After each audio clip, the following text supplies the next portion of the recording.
Drugs inspector बनने का सपना देख रहे हैं तो ये जानकारी आपके लिए ही है।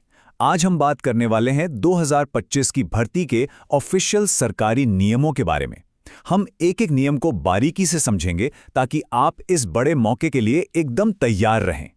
तो आज हम क्या-क्या जानने वाले हैं? सबसे पहले तो इस बड़ी भर्ती के बारे में बात करेंगे। फिर देखेंगे कि कौन-कौन इसके लिए एलिजिबल है, पद कैसा है, सैलरी कितनी है, ये भी जानेंगे। और हाँ, भर्ती का पूरा प्रोसेस क्या है और कुछ दूसरे जरूरी रूल्स क्या हैं, सब कुछ कवर करेंगे। तो चलिए शुरू करते हैं सबसे बड़ी और ताज़ा खबर के साथ। जो लोग भी ड्रग्स इंस्पेक्टर बनने का इंतजार कर रहे थे, उनके लिए 2025 के नए भर्ती नियम आ चुके हैं। जी हाँ, ये ऑफिशियल है, गैजेट में पब्लिश हो चुके हैं। मतलब इंतजार खत्म। और ये कोई छोटी मोटी वैकेंसी नहीं है, कुल 419 पोस्ट्स हैं। 419 ये एक बहुत बड़ा मौका है उन सभी के लिए जो इस फील्ड में आना चाहते हैं। हाँ, एक बात ध्यान में रखनी होगी कि ये नंबर फाइनल नहीं है। वर्कलोड के हिसाब से इसमें थोड़ा बहुत बदलाव हो सकता है। देखिए, ये समझना बहुत जरूरी है कि ये कोई मामूली अपडेट नहीं है। ये 11 नवंबर 2025 को पब्लिश हुए एकदम फ्रेश रूल्स हैं और ये 2010 के मतलब 10 साल से भी ज्यादा पुराने नियमों को पूरी तरह से रिप्लेस कर रहे हैं।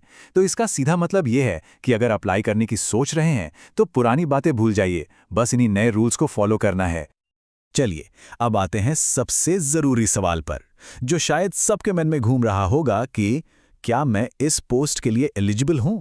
तो आइए एलिजिबिलिटी क्राइटेरिया को अच्छे से समझते हैं। इसकी एलिजिबिलिटी को हम दो सिंपल स्टेप्स में देख सकते हैं। पहला, एज लिमिट क्या है, और दूसरा, पढ़ाई लिखाई यानी एजुकेशनल क्वालिफिकेशन क्या चाहिए। अगर एज लिमिट की बात करें तो जनरल कैंडिडेट्स के लिए अपर एज लिमिट 30 साल है, लेकिन अगर कोई पहले से सरकारी नौकरी में है तो उनके लिए एक अच्छी खबर है, उन्हें 5 साल तक की छूट मिल सकती है। अब बात करते हैं पढ़ाई की। क्वालिफिकेशन के लिए आपके पास कुछ ऑप्शंस हैं। या तो आपके पास फार्मेसी या फार्मास्यूटिकल साइंसेज में बैचलर डिग्री होनी चाहिए किसी भी रिकॉग्नाइज्ड यूनिवर्सिटी से, और अगर आपकी फील्ड मेडिसिन की है तो भी आप अप्लाई कर सकते हैं, बशर्ते आपके पास क्लिनिकल फार्माकोलॉजी या फिर माइक्रोबायोलॉजी में स्पेशलाइजेशन के साथ मेडिसिन की डिग्री हो। ठीक है, तो मान लीजिए आप एलिजिबल हैं। अब बात करते हैं उस चीज़ की जो सबको मोटिवेट करती है, पोस्ट कैसी है और सैलरी कितनी मिलेगी। आखिर इस जॉब में है क्या खास, चलिए देखते हैं। तो ये रही पोस्ट की पूरी कुंडली। पोस्ट का नाम है ड्रग्स इंस्पेक्टर। ये एक ग्रुप बी की गैजेटेड नॉन मिनिस्टीरियल पोस्ट है। गैजेटेड का मतलब है काफ़ी पावर और प्रेस्टीज वाली जॉब है ये। अब आते हैं पैसे पर। पे लेवल है 8, मतलब सैलरी 47,600 रुपये से शुरू होकर 1,51,100 रुपये तक जा सकती है। सच में काफ़ी बढ़िया सैलरी पैकेज है। तो ठीक है, आप एलिजिबल भी हैं, पोस्ट और सैलरी भी जबरदस्त है। तो अब अगला सवाल, इसमें भर्ती कैसे होगी। चलिए सिलेक्शन से लेकर फाइनल ज्वाइनिंग तक के पूरे सफर को समझते हैं। प्रोसेस बहुत ही सीधा साधा है। ये डायरेक्ट रिक्रूटमेंट है। इसका मतलब क्या हुआ? इसका मतलब है कि ये सबके लिए खुला है। कोई भी इंटरनल प्रमोशन से इस सीट नहीं भरी जाएगी। ये एक ओपन कंपटीशन है जिसमें जो बेस्ट होगा वही चुना जाएगा। सबके लिए फेयर चांस। अच्छा, मान लीजिए आपका सिलेक्शन हो गया, जो कि अपने आप में एक बड़ी बात है। लेकिन कहानी यहीं खत्म नहीं होती। सिलेक्ट होने के बाद आपका 2 साल का प्रोबेशन पीरियड होगा, और इसके साथ साथ आपको जॉब के लिए पूरी तरह तैयार करने के लिए 2 हफ्ते की एक जबरदस्त इंडक्शन ट्रेनिंग भी दी जाएगी। चलिए, अब आखिर में कुछ और जरूरी नियमों पर भी नजर डाल लेते हैं।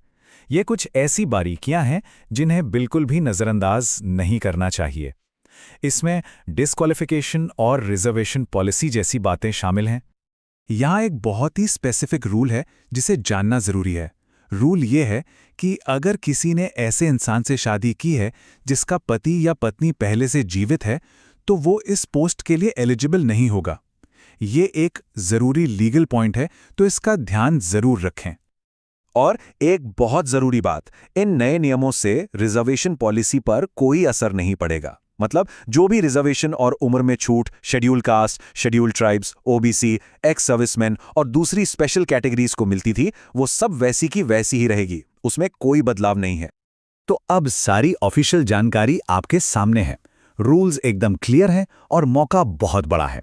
तो अब सवाल ये उठता है कि एक भावी ड्रग्स इंस्पेक्टर के तौर पर अगला कदम क्या होगा? इस मौके को भुनाने के लिए क्या करना होगा? सोचिए, क्योंकि तैयारी का सफर आज से ही शुरू होता है।